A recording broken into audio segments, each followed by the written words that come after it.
A little girl had her finger stuck in a fireplace. We got on scene.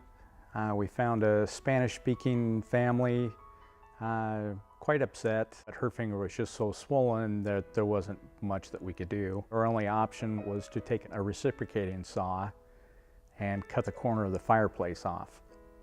Because it was near the end of my shift, I asked if I could go to the hospital, which we don't normally do. And we got her right into the emergency room. The doctor, the nursing staff tried about the same things that we did before. They tried lubricating it, tried wrapping a string around it. That didn't work either. And I said, well, I have some tools at home that I can go get them, and I know that I can cut the metal off her finger without any further injury.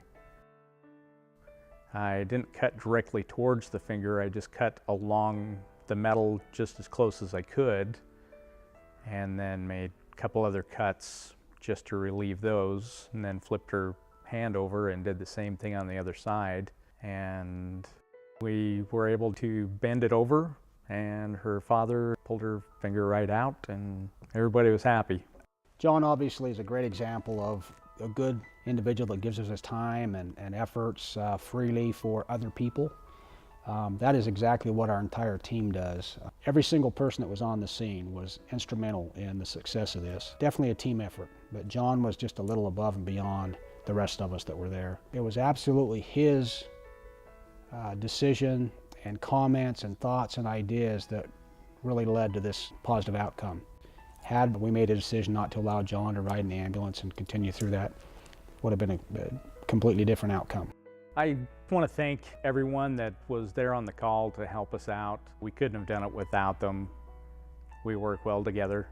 We work with the police department, Dixie Ambulance, the whole public safety team. John is one of our volunteers, and when he said they don't get paid much, they volunteer.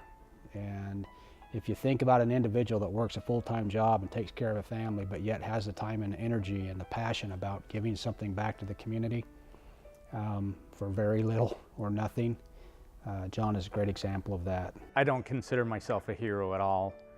It's part of the job.